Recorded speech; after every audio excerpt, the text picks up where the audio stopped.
को अच्छे से ध्यान रखना।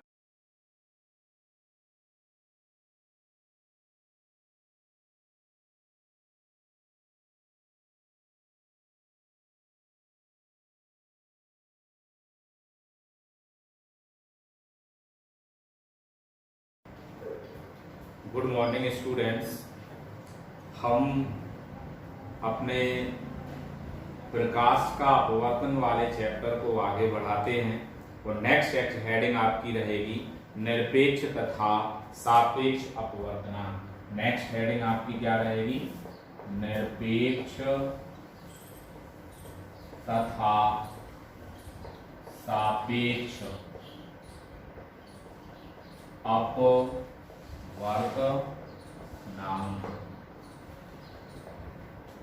निरपेक्ष तथा सापेक्ष अपवर्तनांक, इसी को हम इंग्लिश में कहते हैं absolute and relative refractive index. अपवर्तनांक को इंग्लिश में इंडेक्स कहा जाता है।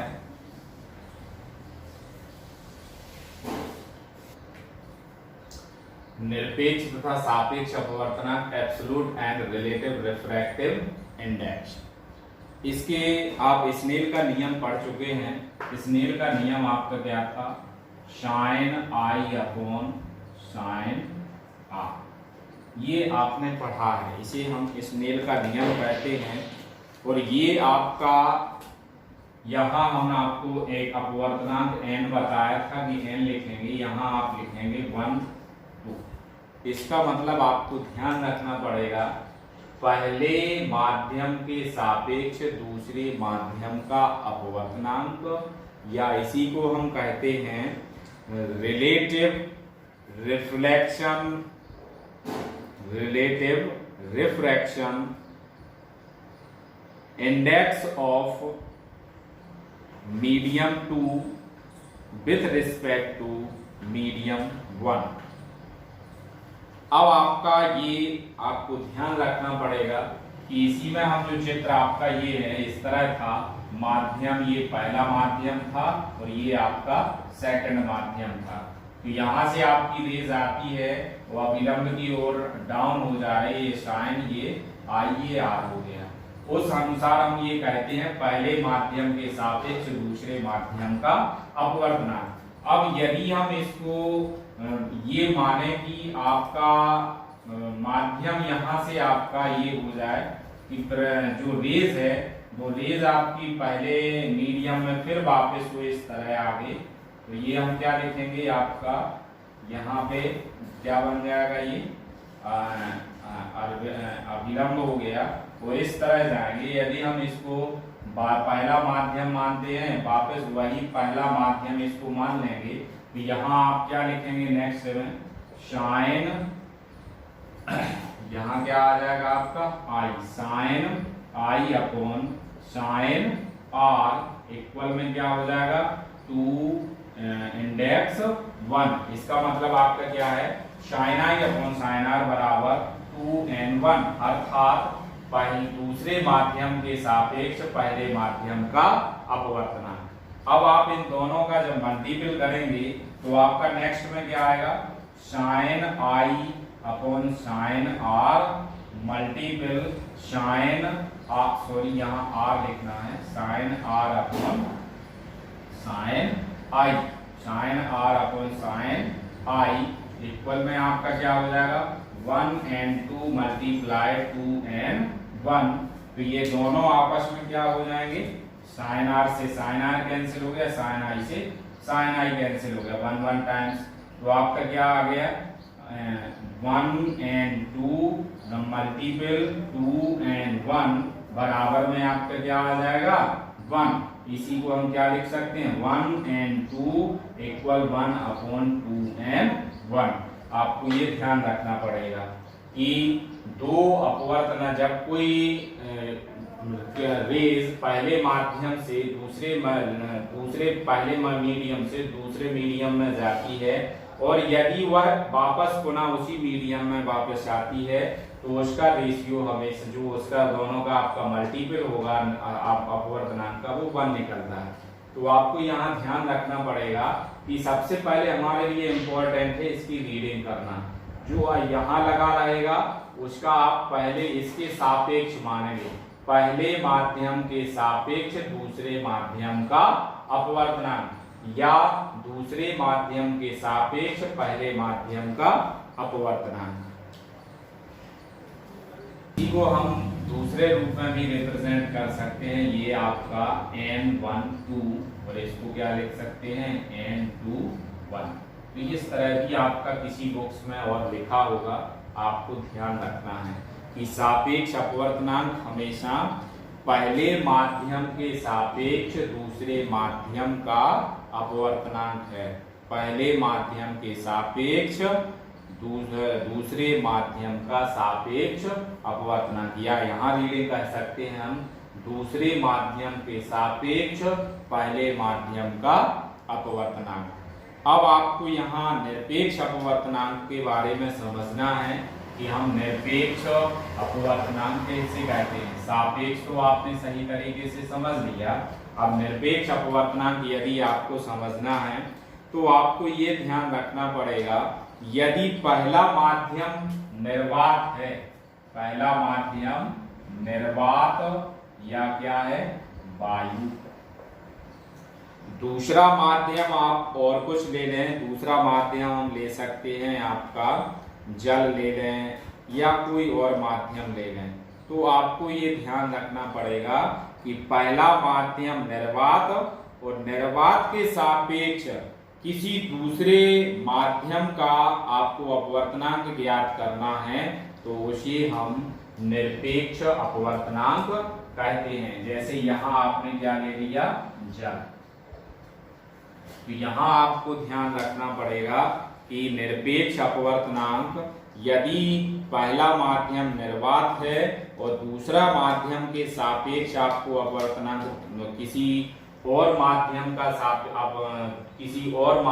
अपवर्तनांक आपको ज्ञात करना है तो उसको हम पहले माध्यम के सापेक्ष दूसरे माध्यम का हम क्या कहेंगे, उस ऐसी स्थिति में उसे हम निरपेक्ष अपवर्तनांक कहते हैं। आपको ये ध्यान रखना पड़ेगा।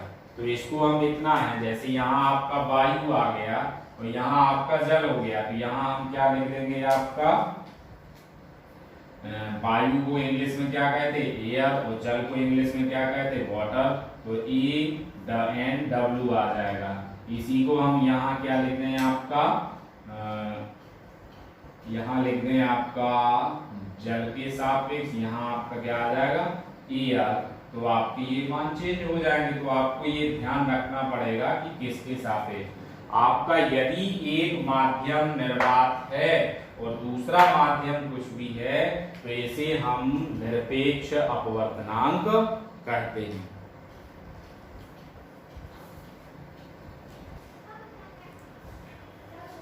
अब आपको नेक्स्ट हेडिंग आपको ध्यान रखना है निरपेक्ष तथा सापेक्ष अपवर्तनांक में संबंध। तो इसको सबसे पहले पढ़ते हैं हम। माध्यम पहला है और माध्यम दूसरा है, तो आप लोग क्या लिखते हैं 1 and 2। दिस इम्प्लाइज दैट क्या लिखते हैं sin I upon sin R आपने अभी लिखा। इसको हम यदि दूसरे रूप में अगर रीडिंग करना चाहते हैं तो इसको हम यहाँ आगे क्या लिख सकते हैं sin I upon sin R लिखा है। तो माध्यम यहाँ आप इसको ध्यान रखना है, ये जो अपॉन यहाँ पीछे जो 2 लगा रहता है तो उसको ऊपर लेते हैं। माध्यम 2 का अपवर्तनांक अपोन में क्या लिखेंगे माध्यम 1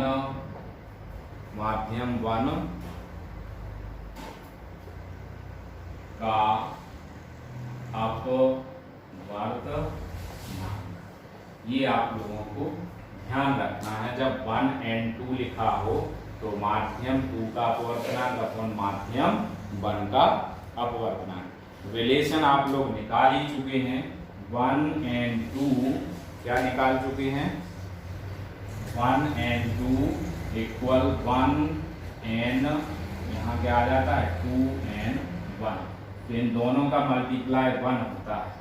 जैसे अब आप एक उदाहरण के तौर पर लें, यदि कोई प्रकाश की किरण रेज, पहला माध्यम हम यहाँ क्या मान लें, वायु, दूसरा आपका जल, तो इसके हिसाब से अगर लिखते हैं हम तो ANG बराबर में इसी को हमें क्या लिखना पड़ेगा, 1/GNA, और इसी को आप क्या लिखेंगे, NG/NA।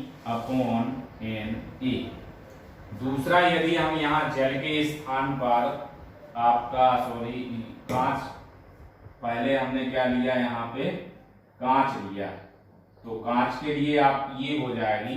अब कांच के स्थान पे यदि हम जल ले लेंगे तो क्या आ जाएगा, ANW बराबर 1/WNA बराबर में आप क्या लिखेंगे, NW/NA। अब यहां आपको पता है कि हम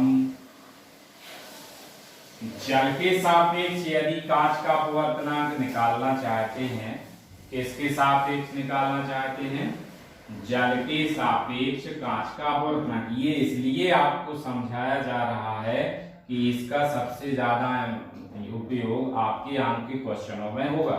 तो जल के सापेक्ष कांच का अपवर्तनांक निकालना है। सपोज आपको क्वेश्चन में ये वैल्यू दी है, वायु के सापेक्ष कांच का अपवर्तनांक तथा जल के सापेक्ष अपवर्तनांक कितना है, वो आपको जल के सापेक्ष कांच का अपवर्तनांक निकालना है। तो आप क्या लिखेंगे, NG/NW। ये जब आप लिख लेंगे, इसके बाद आपको यहाँ पे ये मान दिए हैं, तो आप यहाँ दोनों जगह क्या लगा देंगे, ए लगा देंगे। दोनों जगह किसका उपयोग कर देंगे, ए का।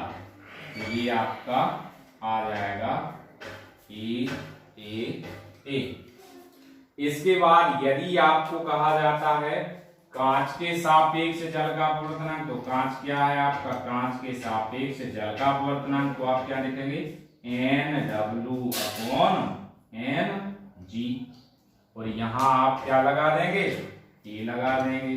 तो इस स्थिति में आपके सभी आंकिक क्वेश्चन सॉल्व हो जाएंगे। इसी को हम प्रकाश की किरणों का उत्क्रमणीयता भी कहते हैं और सापेक्ष तथा निरपेक्ष अपवर्तनांक में संबंध भी कहते हैं। तो आपको इसको अच्छे से ध्यान रखना है। Thank you. आज के लिए इतना ही। धन्यवाद।